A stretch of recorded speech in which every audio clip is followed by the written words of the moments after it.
Alors, vous allez dans un navigateur web et on va chercher des images. Et pour jouer le jeu, on va se mettre dans la peau d'un professionnel et on va dire qu'on va aller chercher des images qu'on a le droit d'utiliser même à des fins commerciales.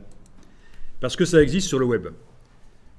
Bon, bien sûr, il y a les banques d'images qui vous feront payer des images et suivant l'utilisation de l'image, vous allez devoir payer une certaine somme. Mais il y a aussi les images du domaine public.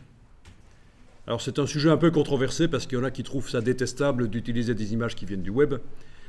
Bon, mais moi, si on me demande de faire un document avec des images de girafes dedans, ok, si on me paye le déplacement jusqu'au zoo de San Diego pour aller prendre des photos de girafes, je veux bien, mais sinon, je suis obligé d'aller les chercher sur le web ou quelque part. Hein. J'ai pas ça dans mon jardin, une girafe. Donc voilà. Alors, on va dans Google, on va faire la procédure. Il y a deux manières de trouver des images que vous avez le droit d'utiliser. La première manière, c'est de taper d'abord le mot en anglais et entre guillemets public domaine. Voilà. Sinon, l'autre manière que je vais faire ici, vous tapez seulement Mountain, c'est bien. Recherche. L'autre manière, c'est les Creative Commons. Pourquoi en anglais? Parce que le web, c'est de l'anglais. Il y a de temps en temps un Québécois et un Français qui sort du lot, mais en gros, le web, c'est quand même anglophone. Donc, voilà pourquoi je recherche en anglais. Alors, je vais chercher des images avec une bonne définition. Et pour ça, je vais aller demander dans les outils que ça me montre les images supérieures à, par exemple, supérieures à 4 mégapixels. Donc ça ne vous montre que des images supérieures à 4 mégapixels. Ça veut dire quoi 4 mégapixels? Vous savez pas ce que c'est le méga? Hein? C'est 1000 le méga? Et le kilo c'est quoi alors? C'est millions. Ben oui, et donc 4 mégapixels, c'est 4 millions de pixels. Ça vous montre des images qui font minimum 4 millions de pixels. Quand vous multipliez le nombre de pixels en largeur et hauteur, vous obtenez un chiffre supérieur à 4 millions. C'est ça que ça veut dire. Alors vous voyez, quand on survole, on a les tailles qui sont indiquées. On peut demander de les afficher en permanence, bien sûr. Avec plus d'outils, vous pouvez demander afficher les tailles. Et là, elles sont sur toutes les vignettes. Alors, c'est quoi en fait ces deux dimensions-là qui font par exemple 6 mégapixels ici quand je multiplie les deux? Ah, un peu plus avec le 8 là. Comment est-ce qu'on appelle ça? Cette valeur-là. La résolution? Tout le monde est d'accord? Vous avez tous faux. Je l'ai dit tout à l'heure, c'est la définition. La résolution, c'est une notion qui n'intervient que quand on imprime. Ça indique le nombre de pixels qui sont utilisés pour créer sur le papier une image. Sur une distance d'un pouce, 2,54 cm, combien de pixels j'utilise de l'image pour la reproduire sur le papier? 300 pixels si c'est pour un imprimeur. C'est ça la résolution, 300 pixels par pouce. Ici, on parle de définition. Mais c'est vrai qu'on confond souvent les deux. Résolution, définition. Donc c'était un peu une question piège. Ok. Les droits d'usage. Je vais demander ici, dans droits d'usage, les images que j'ai le droit de réutiliser pour mes travaux et même aussi de modifier avec but commercial. Donc, ce n'est pas celui-ci, c'est celui-ci. Donc, je peux me faire des pépettes avec sans avoir de compte à rendre à personne. Elles sont dans le domaine public. Si elles viennent de Wikipédia, comme ici, commons.wikimedia, c'est d'office du domaine public, il n'y a pas à se poser de questions. Si ça vient d'un autre site, il faudra aller voir sur les conditions d'utilisation du site pour vérifier que c'est vraiment du domaine public. Parce que Google vous donne des résultats ici, mais c'est automatisé, évidemment. S'il y a un petit malin qui a mis dans ses métadonnées d'image « Not in public domain », Google, tout biais, vous montre l'image. Parce qu'il y a le mot public domaine dedans. Ok. Bon, il y a d'autres choses qui peuvent être faites. Si vous voulez des montagnes au coucher de soleil, vous pouvez demander ici couleur, vous demandez orangé. On aura peut-être des montagnes au coucher de soleil, je ne sais pas, on va voir. Ouais. Amusant. Évidemment, il y en a moins. Mais enfin, l'ambiance est camping, sexy, romantique. C'est ce qu'il faut. Alors, vous allez faire un commande-clic sur les icônes, de manière à les ouvrir dans de nouveaux onglets. On va en prendre 4, tiens. 1, 2, n'importe laquelle.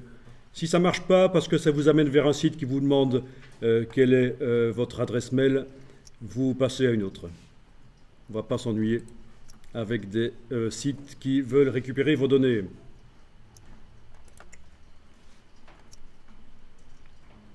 Voilà, 4, 5, c'est bon. Elles sont ouvertes dans des nouveaux onglets, là. Et vous demandez d'afficher l'image. Sur chacune des pages, là, afficher l'image. Ça s'ouvre dans un nouvel onglet. Et c'est ça que vous allez télécharger en faisant un clic droit, enregistrer l'image sous.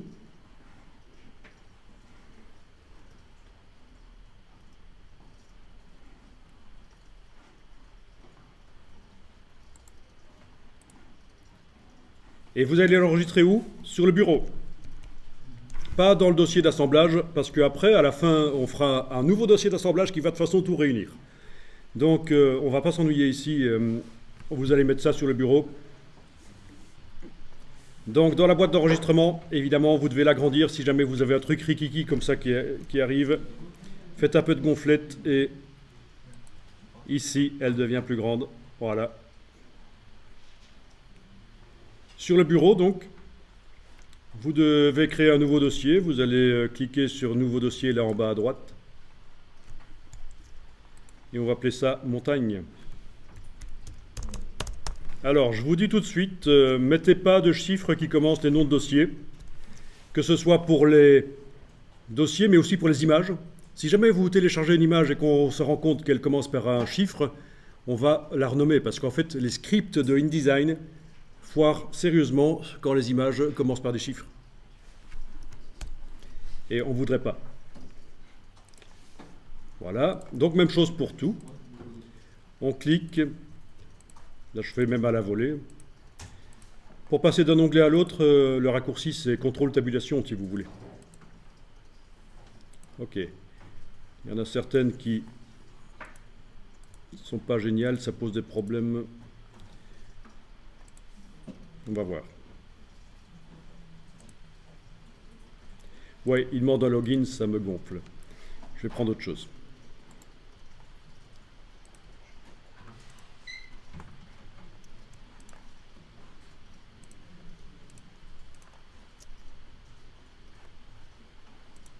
On va pas s'ennuyer avec ça.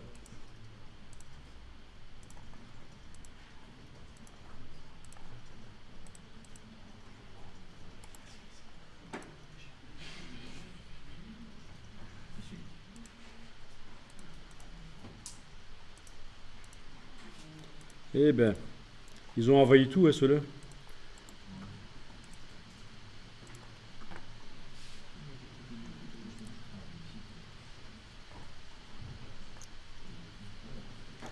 Bon, il suffirait peut-être de s'identifier chez eux et ça marcherait, mais bon.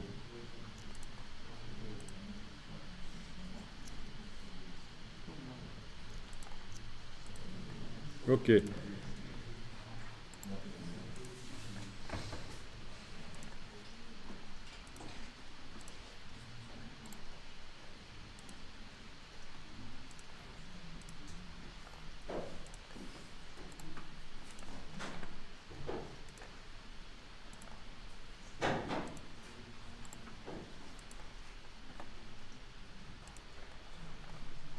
Bon, c'est dégoûtant, mais bon.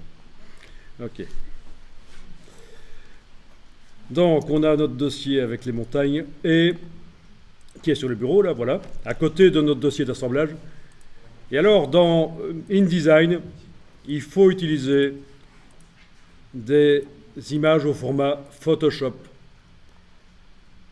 Ça vous permettra de modifier les couleurs, la netteté,